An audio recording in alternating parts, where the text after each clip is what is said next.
और आयुष ये अपने आप में बेहद खास है और प्रधानमंत्री का जुड़ाव क्या है उसका अंदाजा इस बात से लगता है जब एक छोटी बच्ची वहां पर देखने के लिए पीएम को पहुंचती है और इससे आप पूछिए कि पीएम कौन है आपके, तो कहते हैं मेरे नाना है। और यही वहां पर जो काशी की जनता है वो महसूस कर रही है। हमारी पॉलिटिकल एडिटर अदिति नागर इस वक्त न्यूज रूम से कनेक्टेड है। आयुष, आप भी हमारे साथ ग्राउंड जीरो से लगातार बने हुए हैं, लेकिन अदिति, इससे पहले भी साल 2014 और 2019 नॉमिनेशन के वक्त प्रधानमंत्री के रोड शो को और उसके बाद तमाम तस्वीरों को आपने भी देखा।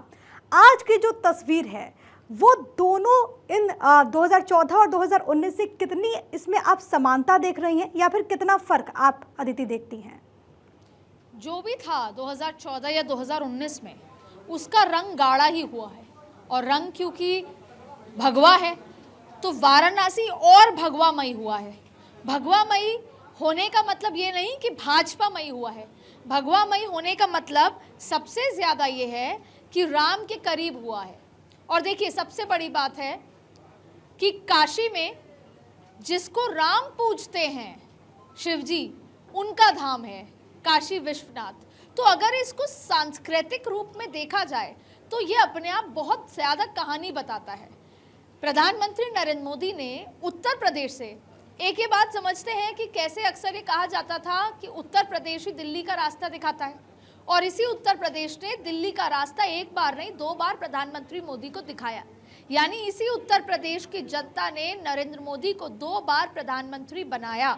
और इसी उत्तर प्रदेश का उत्साह आप वाराणसी में देख लीजिए, आप अगर जाएं तो वहाँ देख लीजिए जहाँ पे प्रभु श्री राम का अयोध्या चले जाएं, तो ये एक उत्साह है। लेकिन हम बात करते हैं कि इसी उत्साह के साथ प्रधानमंत्री नरेंद्र मोदी ने उत्तर से दक्षिण को जोड़ा, उत्तर प्रदेश से महाराष्ट्र को जोड़ा। कैसे अपने 9 दिन के अनुष्ठान के समय भी प्रधानमंत्री नरेंद्र मोदी जो पहला अनुष्ठान का दिन था तब नासिक पहुंचे थे, नासिक में पंचवटी पहुंचे। अब पंचवटी वो जगह थी जहां पे राम और सीता ने अपने जब 14 साल के वनवास को शुरू किया तो सबसे पहले वहां पर वो रुके थे, तो उस पड़ाव में वहां पर मंदिर पूजा करी। तो किस तरीके से महाराष्ट्र को भी जोड़ा और सबसे अंत में वो रामेश्वरम भी गए। एक तरफ तो यहाँ पर रामलला की प्राण प्रतिष्ठा, तो वहाँ पर वो तमिलनाडु के रामेश्वरम गए जहाँ पे श्री राम ने अपनी लड़ाई विजय रथ को आगे बढ़ाने के लिए पहले शिव जी की शिवलिंग बनाकर उनकी पूजा की, उनसे विजय का आशीर्वाद मांगा। तो ठीक उसी रास्ते पर चलकर प्रधानमंत्री नरेंद्र मोदी भी अपने 2024 के विजय रथ को आगे बढ़ा रहे हैं। लेकिन ये तस्वीरें बहुत कुछ कहती हैं। क्या कहती हैं ये तस्वीरें? ये बताती हैं कि प्रधानमंत्री नरेंद्र मोदी का विजय रथ भगवा, इस पूरे जो ये ओपन ट्रक में वो बैठकर, उनकी शर्ट का कलर देख लीजिए, बगल में योगी आदित्यनाथ, ये पूरा सिनेरियो ये बताता है कि ये एक तरफा है। खास तौर पे उत्तर प्रदेश के रण की बात कर लें। दूसरा ये बताता है कि जो प्रेम है प्रधानमंत्री नरेंद्र मोदी के लिए कम नहीं हुआ। अच्छा, अक्सर ऐसा होता है कि कोई भी नेता, आप किसी भी नेता को ले लीजिए, वो अपने गृह जिले में बहुत पॉपुलर होता है, लेकिन ये प्रधानमंत्री नरेंद्र मोदी हैं जो गुजरात से आकर उत्तर प्रदेश में भी उतने ही पॉपुलर हुए। अच्छा देखिए, सबसे इंटरेस्टिंग बात क्या है, मैं 2014 में भी इसी रोड शो पे, मतलब इसी रूट के रोड शो पे निकली थी और वहाँ पर मौजूद थी। 2019 में भी मौजूद थी। ठीक ऐसा ही यहाँ पर जो सैलाब आया है, जनता का सैलाब, उतना ही प्यार यहाँ पर देखने को मिल रहा था। और वहीं पिछली बार तो प्रधानमंत्री नरेंद्र मोदी ने, वो बात मैं आपको बता रही हूँ, जब विधानसभा चुनाव थे 2017 की, एक और ऐसा रोड शो किया था। उस दिन प्रियंका गांधी भी वहाँ पर मौजूद थी और उसी दिन राहुल गांधी भी वहाँ पर मौजूद थे। और खुद जब रोड शो से खत्म हुआ तो रोड शो से उतर के एक चाय वाले के पास गए। मैं इसलिए ये बात कह रही हूँ क्योंकि उसके बाद हमने उस चाय वाले से बहुत ज़बरदस्त इंटरव्यू किया। चाय वाले के पास गए, उसकी चाय पी, या आत्मीयता। और आप देखिए, ये जब हम देश में चुनाव प्रचार की बात करते हैं, मुद्दों की बात करते हैं, पोल थीम की बात करते हैं, तो पहला ये पोल थीम नजर आता है एजेंडा। आयुष, जो हमारे संवाददाता सहयोगी हैं, वो सुबह से हमको तस्वीरें दिखा रहे हैं, लोगों से बात करा रहे हैं, और सब एक ही बात कहते हैं कि हमारा वाराणसी पूरी तरीके से बदल गया है। चाहे सड़क हो, चाहे शिक्षा के लिहाज से हो, स्वास्थ्य के लिहाज से हो, सफाई के लिहाज से हो, यहाँ तक कि लॉ एंड ऑर्डर के लिहाज से। वाराणसी को बदलते हुए देख रही हैं। फिलहाल ये तस्वीरें तो लगातार अपने दर्शकों को हम पहुंचा रहे हैं, लेकिन क्योंकि आज की जो सबसे बड़ी खबर है वो ये कि 10 राज्यों की 96 लोकसभा सीटों पर वोटिंग हुई। जल्दी से अपने दर्शकों को आंकड़ा बता देते हैं कि 5 बजे तक जो वोटिंग परसेंटेज है वो क्या निकल करके सामने आया। लेकिन आपकी टीवी स्क्रीन पर ये जो बड़ी खबर कि प्रधानमंत्री का ये जो रोड शो है वो लगातार जारी है। बीएचयू के सामने से प्रधानमंत्री नरेंद्र मोदी ने सबसे पहले बीएचयू के संस्थापक को नमन किया, महामना को, और उसके बाद इस रोड शो की शुरुआत हो चुकी है। लेकिन अगर देखिए प्रधानमंत्री का जो रोड शो है, इसके साथ ही साथ चौथे चरण की वोटिंग को लेकर के जो बड़ी खबर है वो ये कि शाम 5 बजे तक 62.31% वोटिंग हुई। आंध्र प्रदेश में शाम 5 बजे तक अगर बात करें तो 50% से अधिक वोटिंग हुई है। बिहार में जो आंकड़ा है वो 54% के आसपास है।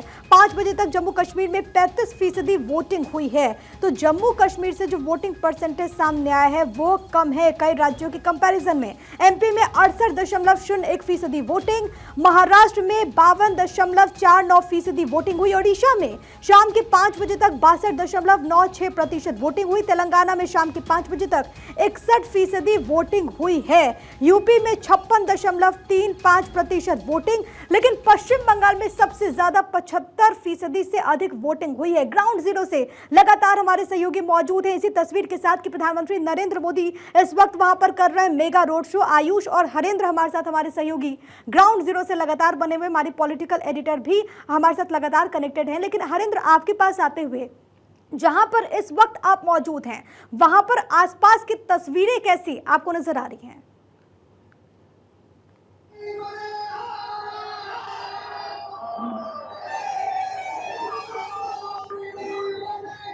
हरेंद्र, आवाज मिल रही है आपको?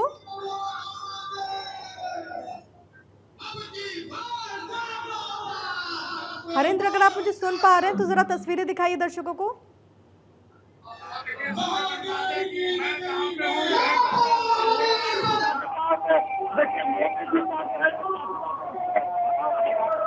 हरेंद्र, कुछ क्लैरिटी नहीं है क्योंकि वहां पर ज्यादा भीड़ है और आवाजें भी लगातार आ रही है, इसलिए आपको स्पष्ट तौर पर दर्शक नहीं सुन पा रहे हैं। मैं लौट रही हूं आपके पास। लेकिन आयुष सूर्यवंशी का एक बार फिर से रुख करते हुए, और आयुष, बहुत खूबसूरत तस्वीरें इस वक्त काशी से निकल करके सामने आ रही हैं, लेकिन काशी बनारस जो लोग इससे पहले गए हों और जो अब जाते हैं वो परिवर्तन महसूस करते हैं। जब प्रधानमंत्री नरेंद्र मोदी सांसद वहां से बने उसके बाद काशी किस तरीके से बदली है, हर रोज सवरी है, हर गली हर नुक्कड़ काशी के उसकी गवाही देते हैं। बिल्कुल प्रिया, और सोचिए सिर पर सफ़ेद टोपी लगाए इस्लाम से जुड़ा हुआ, और गले में अगर बीजेपी का गमछा हो और वो शख्स कह रहा है कि यहाँ पर काम हुआ है, तो इसमें वजन ज़रूर दिखता है, क्योंकि राजनीतिक तौर पर इसे एक मुद्दा बनाने का प्रयास किया जा सकता है, कहा जा सकता है। ये आप तस्वीरें देख रहे हैं किस तरह से लगातार लोग जो हैं, काशी में क्या बदलाव आया 10 सालों में।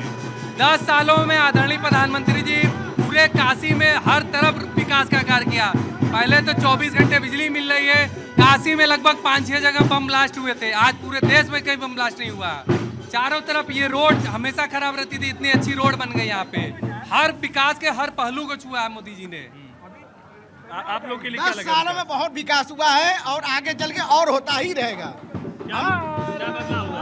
बहुत कुछ बदल गया। सबसे बड़ी बात देख लीजिए, आप मंदिर देख लीजिए, विश्वनाथ बन चुकी है, कॉरिडोर बन चुका है, बाबा विश्वनाथ भोलेनाथ की और बनारस बदल चुकी है। कितने फ्लाईओवर, कितनी रोडें, कितनी पुलें बनी हैं।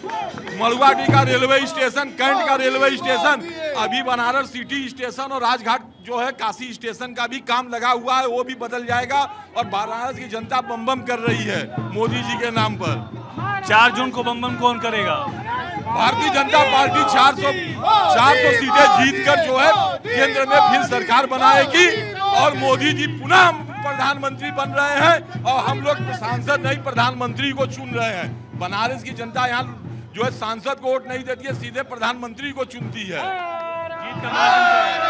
जीत हम लोग 10 लाख वोटों से जीतेंगे बनारस को, 10 लाख वोटों से। जितने भी लोग लड़ेंगे सारे लोगों की जमानतें कम वोटिंग परसेंटेज चुनौती बढ़ा रहा है किसी तरह से? किसी प्रकार से नहीं बढ़ा रहा है। जो भी वोट पड़ेगा वो बीजेपी को पड़ेगा। हम लोग 10 लाख वोटों से जीत रहे हैं चुनाव। बाकी प्रत्याशियों की जमानत जब्त हो रही है। अपने मन से बढ़ा रहे हैं। यहाँ तो देख लीजिए कि कैंट रेलवे स्टेशन है, वहाँ से रोप वे बहुत तेजी से कैंट टू गोदौलिया सारे जितने भी पर्यटक होंगे उसके बावजूद जो यात्री होंगे डायरेक्ट गोदौलिया जाए। यह उपलब्धि कम है क्या? मोदी बाहर के लोग कैसे रेट करते हैं? जो आपके रिश्तेदार नाथ हैं वो आते हैं, वो कैसा बदलाव देखते हैं? बहुत अच्छा बदलाव देखते हैं। अगर रिश्तेदार हैं तो खुल के बात करते हैं कि मोदी जैसा कोई व्यक्ति है ही नहीं। ये बाहर के लोग कैसा रेट करते हैं इसको लेकर? इसको लेके बहुत ज़्यादा ही वो करते हैं कि बाहर के लोग आके यहाँ पर बहुत खुश होते हैं कि जितना पहले हमने काशी को देखा और अब काशी में पिछले 10 साल में अभूतपूर्व बदलाव। श्रद्धालुओं की संख्या भी करोड़ों में है अब। करोड़ों तो में। उसका फायदा वाराणसी वासियों को कितना मिल रहा है? एकदम पूरा 100% उनको फायदा मिल रहा है, क्योंकि यहाँ के रहने वाले छोटे दुकानदार, पटरी वाले, रेहड़ी वाले, रिक्शा वाले, सारे लोग उसका फायदा ले रहे हैं और सब लोग बम बम नमः पार्वती फतेह हर हर महादेव। तो प्रिया, ये काशी वासियों की आवाज है, क्या कह रहे हैं आप? हम एक बात बोल रहे हैं, देखिए तो रोड पर सब चलते हैं और देखिए चलिए कुछ और लोग भी हैं, उनसे भी बातचीत करने की कोशिश करेंगे प्रिया। और ये काशी वासियों की आवाज़ है, बदलाव महसूस किया जा रहा है उनके शब्दों में भी। आप कॉरिडोर से जुड़े हैं, बोलने की इजाज़त है या नहीं बोल सकते हैं? तो कहाँ जा रहे हैं आप? हम जा रहे हैं हेल्प डेस्क पर। अच्छा, कैसा काम हुआ है सरकार? नहीं, काम तो अच्छा हुआ है पहले से। कॉरिडोर बना, आप लोगों को भी एक मौका मिला, ये कितना बड़ा है? ये तो काफ़ी मतलब सबका फ़ायदा हुआ है इसमें, कॉरिडोर बनने पर सबका फायदा हुआ है जी। इसमें आपको क्या बदलाव दिखा है? बदलाव यहाँ बहुत हुआ है। हम बनारस लोकल के रहने वाले हैं, मेरा नाम महेश अग्रवाल है। मोदी जी तीसरी बार यहाँ के सांसदी के लिए खड़े हैं और हमारे यशस्वी प्रधानमंत्री हैं। हम लोगों के लिए बड़े गर्व की बात है। और विकास तो इतना हुआ है कि विपक्ष के लोग सोच नहीं सकते। हम लोग मतलब विकास के नाम पर यहाँ फ्लाईओवर बन गए हैं, कई रोडें चौड़ी हो गई है, इसके अलावा रोपवे बन रहा है, तो विकास ही विकास हो रहा है बारनी को। तो इंफ्रास्ट्रक्चर डेवलपमेंट भी एक बहुत बड़ा इशू है। ऐसा नहीं कि सिर्फ बातों पर यहाँ की जनता वोट करने वाली है प्रिया। वो उपलब्धियां हैं जिनको लेकर वादे किए गए थे। आप लोग कहाँ से आए सर? बक्सर बिहार से आए। कैसा लगा दर्शन करके? बहुत अच्छा पहले अच्छे से हुआ? हाँ, बहुत अच्छा सर। पहले आए हैं काशी? हाँ, बहुत साल पहले आए। पहले और अब में क्या अंतर है? बहुत अंतर है, बहुत तरह जैसे के। क्या है? बहुत सारी सुविधाएं हैं यहाँ पर दर्शन के लिए, कोई भीड़ भाड़ ज़्यादा नहीं है, कुछ भी ज़्यादा नहीं है, इसलिए ये है जी। ये विकास का मुद्दा यहाँ दिख रहा है जमीन पर? बहुत अच्छी तरह से दिख रहा है। आप कहाँ से आए सर? हम लोग बनारस से, पंचकोशी वाराणसी से आए हैं। अच्छा, क्या बदलाव यहाँ हुआ है? बदलाव बहुत कुछ हो गया, एकदम बदलाव बहुत बढ़िया हुआ। हाँ, पहले कैसा था बनारस, आज बदल गया है एकदम।